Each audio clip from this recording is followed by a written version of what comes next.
معزز سامعین کرام، السلام علیکم ورحمۃ اللہ وبرکاتہ۔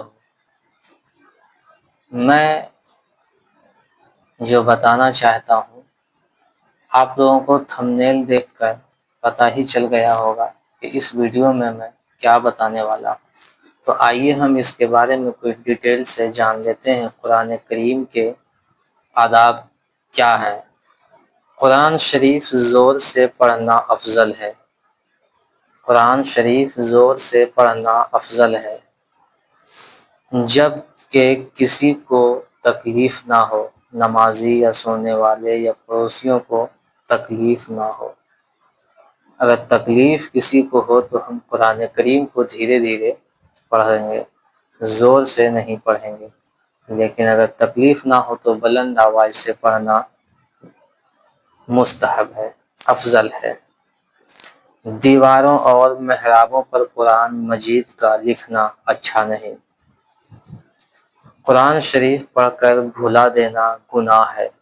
بہت سارے لوگ قرآن مجید کو پڑھتے ہیں اور پھر بھول جاتے ہیں، بھلا دیتے ہیں، یہ گناہ ہے۔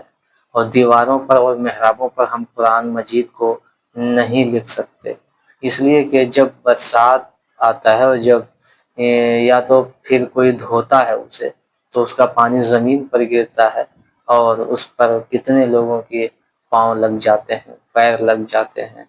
یہ بے ادبی کا تقاضا ہے، اس لیے دیوار پر یا محراب کے اوپر قرآن کی آیت کریمہ لکھنا مناسب نہیں۔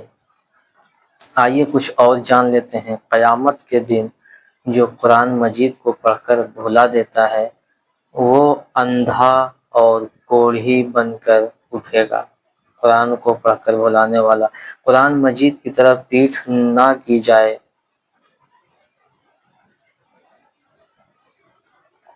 قرآن مجید کی طرف پیٹھ نہ کی جائے، نہ پاؤں پھیلایا جائے، نہ پاؤں اس سے اونچا کی جائے، خود اونچی جگہ پر ہو اور قرآن شریف نیچے ہو، ایسا ہرگز نہیں کیا جائے۔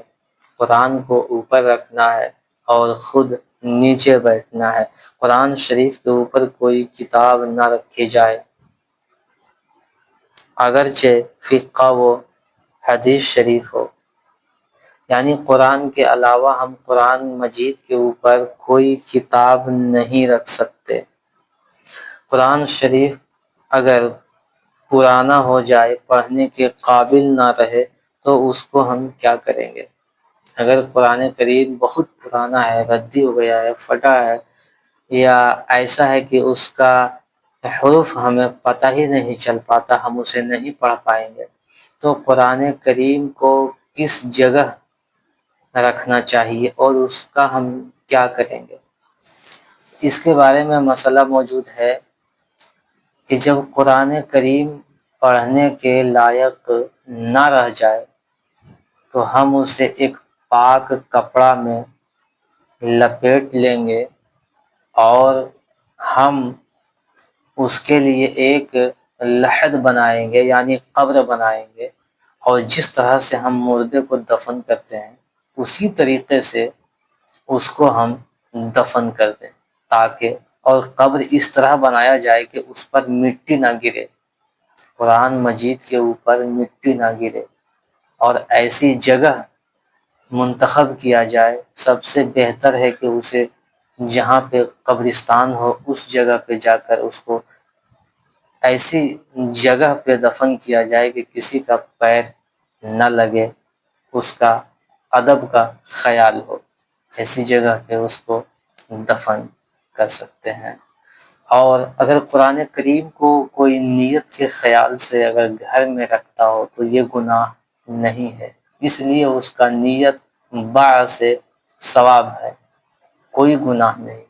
قرآن مجید کا ادب کرنا یہ تمام لوگوں پر لازم ہے۔ قرآن ایک ایسی کتاب ہے جس قرآن کا چھونا بھی ثواب، جس قرآن کا پڑھنا بھی ثواب، جس کا چومنا بھی ثواب، جس کا دیکھنا بھی ثواب، جس کا ادب کرنا بھی ثواب، جس کا سینے سے لگانا بھی ثواب، جس کا اپنے گھر میں برکت کی نیت سے رکھنا بھی ثواب۔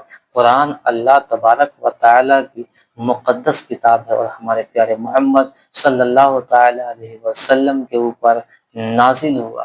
ہماری ویڈیو سے اگر آپ لوگوں کو کچھ سیکھنے کو ملی ہو تو ہماری ویڈیو کو اپنے دوستوں تک شیئر کیجیے تاکہ ان لوگوں کو بھی کچھ سیکھنے کو ملے، اور ہمارے چینل سے جڑنے کے لیے چینل کو سبسکرائب کریں اور بیل آئیکن کو ضرور پریس کریں تاکہ اسی طرح کی جب بھی میں کوئی ویڈیو اپلوڈ کروں تو اس کی نوٹیفیکیشن سب سے پہلے آپ تک آسانی سے پہنچ پائے۔ السلام علیکم۔